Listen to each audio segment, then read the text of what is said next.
The Commonwealth had always been a harsh mistress, but this was something else. Kale didn't remember selecting the Natural Disaster Overhaul, Apocalypse Edition, mod when loading the world, but here it was, a relentless, screaming reality. The familiar, ruined landscape was now merely the canvas for an endless series of cataclysms. Kale's first week was a blur of frantic scavenging and terrified dashes from one flimsy shelter to the next. A decaying shed offered scant protection from the initial, conventional thunderstorm, but then the ground began to heave. Not a gentle tremor, but a gut-wrenching lurch that tore the shed apart and sent them sprawling as a mini-earthquake rattled the bones of the old world. Before the dust could settle, a wall of water, the precursor to mass flooding, surged through the valley, forcing Kale to scramble onto higher ground, soaked and shivering. This wasn't just survival, it was a cosmic joke, a sadistic game of ecological whack-a-mole. Kale needed a base, not a settlement, but a true sanctuary, a defiant fortress against the unending wrath of a modded god. The search for a suitable location was as perilous as the construction itself.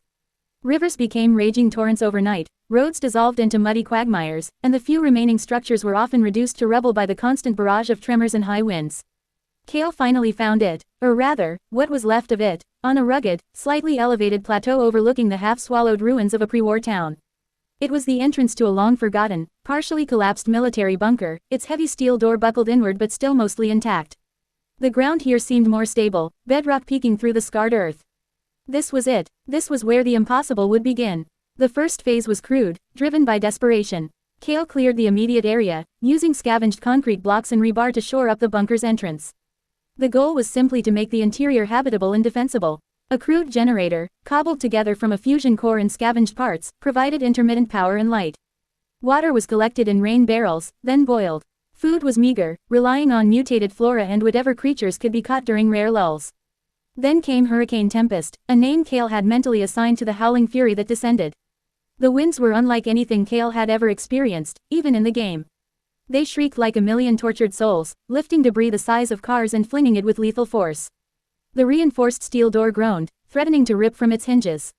Inside the bunker, the air pressure dropped, causing ears to pop painfully. Kale huddled in the deepest part of the bunker, listening to the world outside attempt to tear itself apart, the very ground vibrating beneath their feet. When it finally subsided, hours later, Kale emerged to a landscape utterly transformed. The plateau was scoured clean of any loose material, the bunker entrance now surrounded by a new, jagged crater.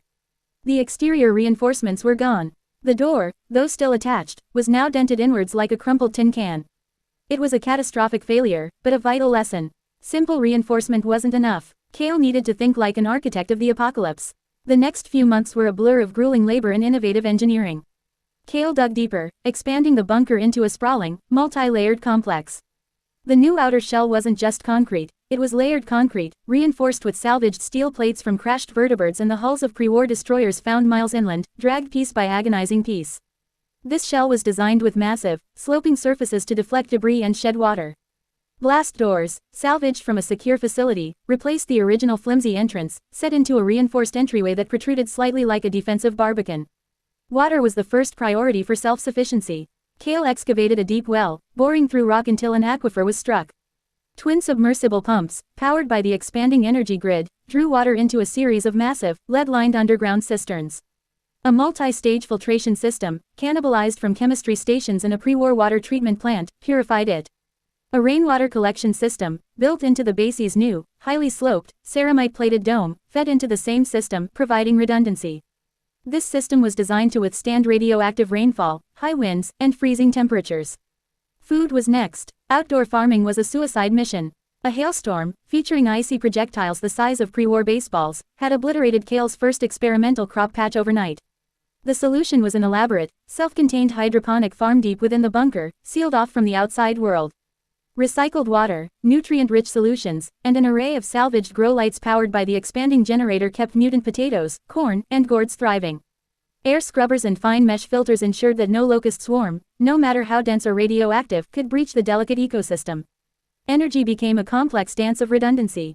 The main power source was a heavily shielded, recalibrated fusion core reactor, nestled deep within the bedrock. But Kale knew better than to rely on one source. On the fortified dome, a bank of solar panels was mounted on a heavy, articulated arm that could retract them entirely into a shielded recess during severe weather. A trio of squat, heavily armored wind turbines, their blades made of salvaged alloys, were positioned on reinforced pillars surrounding the dome, each capable of being lowered into sealed, underground trenches during hurricanes. Geothermal vents, accessed by a newly drilled shaft, provided a constant, albeit lower, baseline power and emergency failsafe. The base grew like a subterranean city. Living quarters, a fully equipped workshop, an infirmary, and a command center with salvaged communications equipment filled the labyrinthine depths. Seismic dampeners, fashioned from heavy-duty springs and hydraulic pistons scavenged from industrial machinery, were integrated into the structural supports, allowing the entire base to subtly float during earthquakes, absorbing much of the destructive energy. Every entry point was a heavy blast door, every critical system had an emergency backup, and every surface was engineered for resilience. Kale called it the Ark. The Ark was constantly tested. Locust storms, a terrifying, living cloud that blotted out the sun and stripped vegetation bare, slammed against the hardened shell, their sheer mass threatening to clog the external ventilation shafts. Kale had to design an ingenious system of sonic repellents and automated flamethrowers to keep the air intakes clear.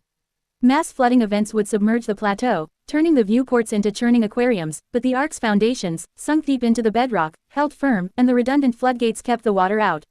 Thunderstorms became mere light shows, the external lightning rods diverting the immense electrical energy harmlessly into the earth. But nothing, absolutely nothing, prepared Kale for the convergence. It started subtly, a horizon-spanning bank of bruised, purple clouds, thicker and darker than any Kale had ever seen. The air grew heavy, charged with an oppressive static. Warnings blared from the salvaged atmospheric sensors. Category 5 hurricane inbound. Seismic activity detected. Atmospheric radiation spike. Kale rushed to the command center, the Ark's heart. Automated systems were already retracting the solar panels, lowering the wind turbines. The exterior cameras showed the nightmare unfolding. A truly monstrous hurricane, its eye miles wide, was churning towards the Ark. The ground began to tremble, then violently lurch, a major earthquake, not mini, but full scale. As the first bands of the hurricane hit, winds screaming past 200 miles per hour, the sky opened up. Not rain, but radioactive hailstones, glowing with an eerie green luminescence, slammed into the dome, each impact a sickening thud. The Ark groaned. Kale felt the structure vibrate, heard the distant, metallic shriek of steel under immense stress. Lights flickered. Exterior integrity compromised. Outer plating breach on sector Gamma-7. The automated voice announced. Kale knew the exterior plating was there to take the brunt, but a full breach meant the next layer was exposed. Then came the flash, a blinding white light that momentarily overloaded the external cameras.